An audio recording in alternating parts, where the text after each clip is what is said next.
آپ کی گفتگو کا تعارف میں آپ سے کرا دیتا ہوں. بڑا ہمارا نمائندہ پینل ہے. قیصر احمد شیخ صاحب وفاقی وزیر برائے سرمایہ کاری بورڈ اسلام آباد اسٹوڈیوز میں نشست کر رہے ہیں. آپ کا بہت شکریہ قیصر احمد شیخ صاحب. شوکت پراچا صاحب سینئر جرنلسٹ اینالسٹ ہیں جو نشست ہوئی اینکر پرسنز کی. نائب وزیر اعظم اور وزیر خارجہ اسحاق ڈار صاحب کی آپ اس میں موجود تھے. آپ کا بھی بہت شکریہ. اور ایئر مارشل ریٹائرڈ سعید احمد خان صاحب نے ہمیں جوائن کیا ہے زوم ویڈیو لنک پہ. ایئر مارشل صاحب آپ کا شکریہ. قیصر شیخ صاحب آپ تو ان تمام معاملات کو سمجھتے ہیں.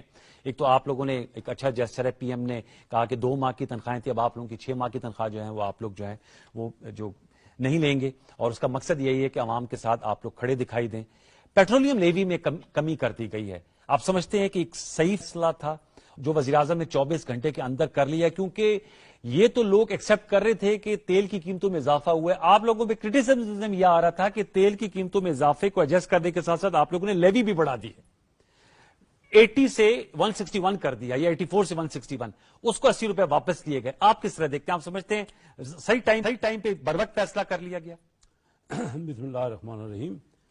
سب سے پہلے تو آپ نے کہا بہت اچھا گیسچر ہے کہ ہم نے خود اپنے شروع کیا ہے کہ 6 مہینے کی جو تنخواہ کوئی بھی وزیر تنخواہ نہیں لے گا.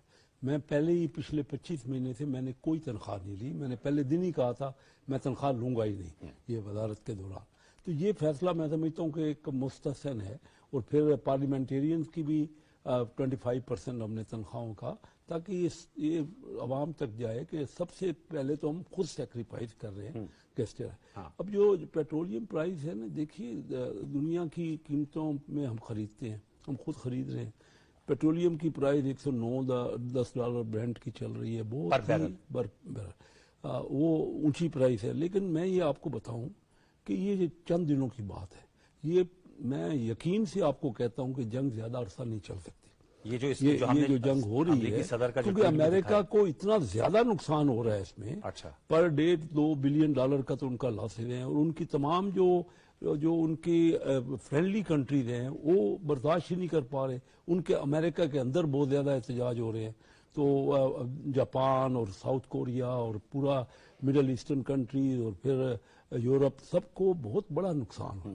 تو یہ دیکھیے پچھلے 80 سال میں نے صبح بھی ایک پروگرام تھا آج نیوز کا, تو اس میں پراچا صاحب کے ساتھ تو یہی بات کی کہ کوئی جنگ ہوتی رہی, ایسی جنگ کوئی نہیں ہے کہ جو جس نے امپیکٹ کیا ہو پورے خطے کو, اور وہ 19 دن سے زیادہ 80 سال میں کوئی جنگ چلی ہو.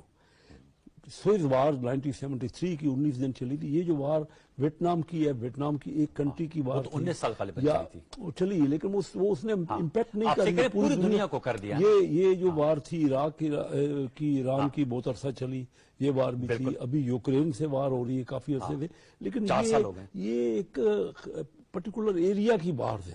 یہ وار کیونکہ تیل اپنائے ہرمز کو بند کیا ہوا ہے, اور پوری دنیا کی اکانومی اس سے سفر ہو رہی ہے.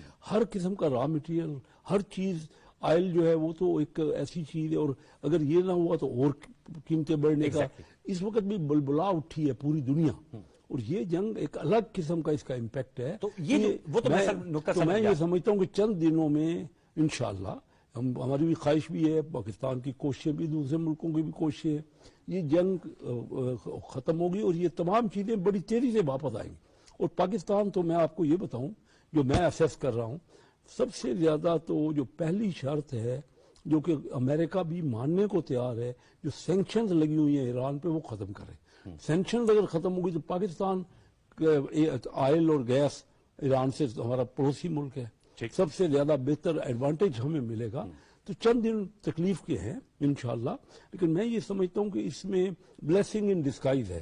یہ جو کرائسس ہے اس میں ہم اپرچونٹیز دیکھ رہے ہیں. میں دیکھ رہا ہوں کہ پورے خطے میں پاکستان پرائم منسٹر صاحب کی کوششوں سے, فیلڈ مارشل صاحب کی کوششوں سے, اور ان کے متحدہ باہمی جو ایفرٹس ہے اس کی وجہ سے پاکستان ایک سٹیبل اور ایسا ملک سامنے آیا ہے جس میں جو بہت زیادہ امپیکٹ جس کا نہیں ہوا. میرا سوال سر یہ تھا کہ جو لیوی کم کی ہے, کیا ابھی اس میں اور بھی گنجائش ہو سکتی ہے کہ اس کو لیوی دیکھیں نا جسٹیفائڈ کم ہوا ہے. ایک تو جو ابھی تک ہمارا ریونیو ہے نا, آئی ایم ایف کا پریشر بہت زیادہ ہے, تو لیوی میں کچھ تو ریونیو کا بھی کنسیپٹ تھا, اور وہ صحیح جسٹیفائڈ طور پہ نہیں بڑھنی چاہیے. ٹھیک ہوا پرائم منسٹر صاحب نے فوراً اس کا